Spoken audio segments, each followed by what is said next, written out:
అసలు మీరు ప్రభుత్వం మీ మీదకి పెంట ఇదంతా అంటున్నారు కదా, అసలు రేవంత్ రెడ్డి ఒక ఛానల్లో కూర్చొని 2 లక్షల జాబ్ క్యాలెండర్ ఇచ్చినాం, 30,000 ఉద్యోగాలు ఇచ్చేసినాం అన్నాడు. ఇస్తాం కాదు, ఆల్రెడీ ఇచ్చేసాము, క్రాస్ చెక్ చేసుకోవాలని కూడా అన్నారు.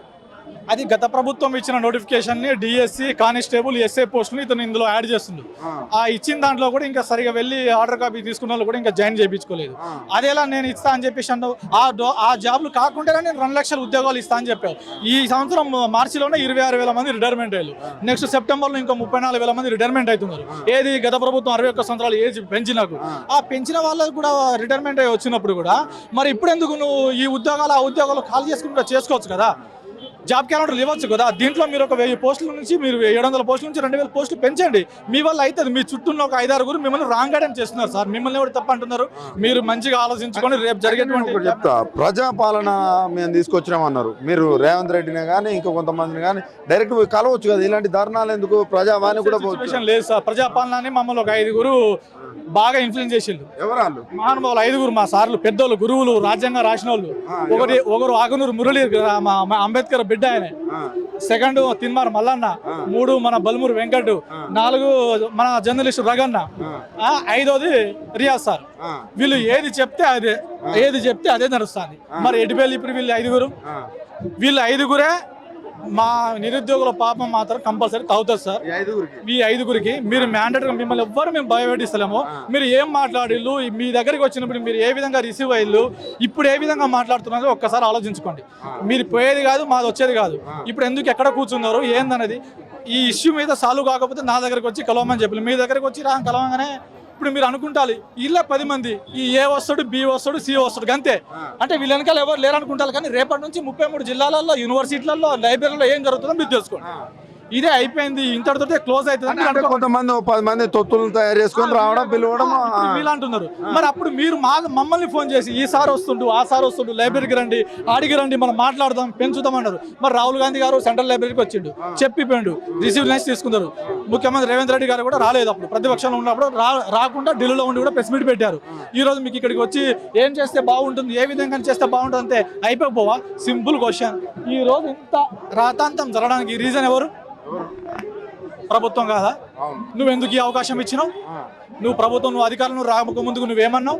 అదేదో ఇచ్చేస్తే ఇదంతా వీళ్ళందరూ మాట్లాడుకుంటారు, నేను వీళ్ళు వేరే ఎవరెవరు ఉన్నారో సీనియర్స్ అందరూ మాట్లాడుకుంటూ అయిపోవు కదా. పెంచేస్తే అయిపోతుంది కదా. నీకు కావట్లేదు, అధికారులకు తెలవట్లేదు, అడ్మినిస్ట్రేటివ్ రావట్లేదు చెప్పండి. ఉస్మానియాలో పిహెచ్డీ చేసిన వాళ్ళు బొచ్చాడు అడ్మి ఉన్నారు, మస్తు మెంబర్స్ ఉన్నారు. వాళ్ళ సజెషన్ తీసుకొని అధికారులు తెలియకపోతే వాళ్ళ పబ్బం గడుపుకుంటారు. వాళ్ళు రిప్రజెంటేషన్, వాళ్ళ హైప్ కావడానికి వాళ్ళు అక్కడ బిల్డప్ కూడా మాట్లాడుకుంటారు. కొంతమంది సెక్రటరీలు, కొంతమంది ఐఏఎస్ ఆఫీసర్లు. నేను వాళ్ళని కూడా తప్పంటలేను. ఒక పద్ధతి ప్రకారం పోటీ. తెలంగాణ అంటేనే మనకేదో భూస్వాముల నుంచి వచ్చిన వాళ్ళము, మనకేదో ఆస్తులు ఉండని కాదు.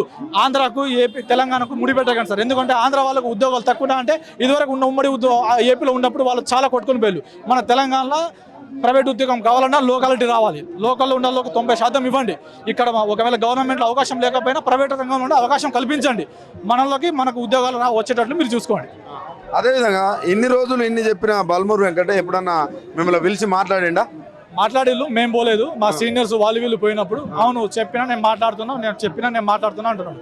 మరి ఇక్కడ వరకు చెప్పేసి అక్కడ పోగానే మరి ఆడ వార్ రూమ్లో ఏమవుతుందో తెలియదు. నేను కలిసినా మాట్లాడినా చూడండి అని ఫోటోలు చూపెడతాడు. మరి చెప్పినోడే మాట్లాడిన ఎందుకు రాదు వాయిస్ బయటికి? ముఖ్యమంత్రి గారు నీటి మీద పెద్ద ఎత్తున ధర్నా తీసిండు. మరి మీ సమస్య వరకు వస్తారు ఎందుకు రావట్లేడు? అంటే ఇప్పుడు ఏం లేదండి, సింపుల్ గా మాకు వస్తున్న ఇన్ఫర్మేషన్ కొంతమంది ఎమ్మెల్యేలు వాళ్ళ సైడ్ కూడా కొంచెం నెగిటివ్ అవుతున్నారు. వాళ్ళ ఎమ్మెల్యేలు కూడా వాళ్ళు కూడా తలకాయ పట్టుకుంటున్నారు. కొంతమంది అధికారులు, కొంతమంది యూనివర్సిటీ వాళ్ళ వెనకాల తిరిగిన వాళ్ళు, కొంతమంది అందరూ కూడా ఇప్పుడు బాగా బుద్ధి వస్తుంది.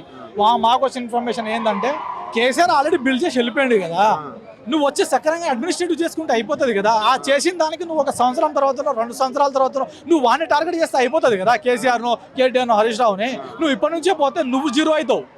నువ్వు వాళ్ళని టచ్ చేయకు. నువ్వు ఫస్ట్ నిరుద్యోగుల గురించి, నువ్వు బయట ఎక్కడి నుంచి వచ్చినావో, నువ్వు ఎందుకు అధికారంలో వచ్చినావు అది తెలుసుకొని నువ్వు ఫస్ట్ ఇది అడ్మినిస్ట్రేటివ్ చేయి. లేకపోతే నీ పరిస్థితి కూడా 6 నెలలు కాదు కదా, నెక్స్ట్ డిసెంబర్ వచ్చే వరకు క్లోజ్ అయిపోతుంది. అంటే ఇప్పుడు నెక్స్ట్ ఈ ధర్నా పెద్ద ఎత్తున మీరు ఇంత పెద్ద ఎత్తున చేస్తున్నారు. ప్రభుత్వం ఒకవేళ స్పందిస్తానో చాలా మంచిది. ఒకవేళ స్పందించకపోతే మీ కార్యాచరణ ఎలా ఉండబోతుంది? ఏమన్నా ఇప్పుడు కూడా మేము ప్రభుత్వానికి అవకాశం ఇస్తున్నాం. రేవంత్ రెడ్డి గారికి చెప్తున్నాం అన్న మేము మేము పిఆర్ఓ అయోధ్యరెడ్డి గారికి ఆయన పర్సనల్ సెక్రటరీ అని ఇంకొకటి అతను ప్రైవేట్ వాళ్ళు ఉంటారు. ఇదివరకు ఆయన ప్రతిపక్షంలో ఉన్నప్పుడు ఆయన నమ్మకస్తులు జయపాల్ రెడ్డి సార్కి వాళ్ళకి వీళ్ళకి కాల్ చేసాం మేము కొన్ని రోజుల క్రితం చేసినాము. Not respond. ఏంది చేయండి, మా మాట మాకే వాల్యూ లేదు, మా మాటే వింటలేడు అని చెప్తున్నారు. మరి మీ మాట విన్నప్పుడు మనం ముఖ్యమంత్రి దగ్గర ఉండడం ఎందుకు? ఒకటి రీజన్. రెండోది, ముఖ్యమంత్రి గారికి ఒక 5-6 రాంగ్ గైడెన్స్ ఇస్తున్నారంట.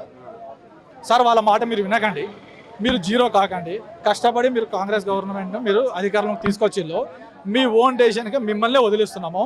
పెంచేసి ఎగ్జామ్ డిసెంబర్లో పెట్టండి. గ్రూప్ 2, 3, గ్రూప్ 1 స్టాండర్డ్ చేసేసి పెంచి మీరు గౌరవం కాపాడుకోండి. లేదంటే ఇక మా కార్యాచరణ ఈ రోజు నుంచి చూస్తాము. రేపు క్యాబినెట్ మీటింగ్ ఉందంటున్నారు, మాకు తెలిసింది. ఆ సంతోష వార్త మేము రేపు వింటే బాగుంటుంది. లేదంటే మాత్రం మా కార్యాచరణ గత ప్రభుత్వం కంటే జరిగిన దానికంటే 1000 రెట్లు ఎక్కువ ఉంటుంది.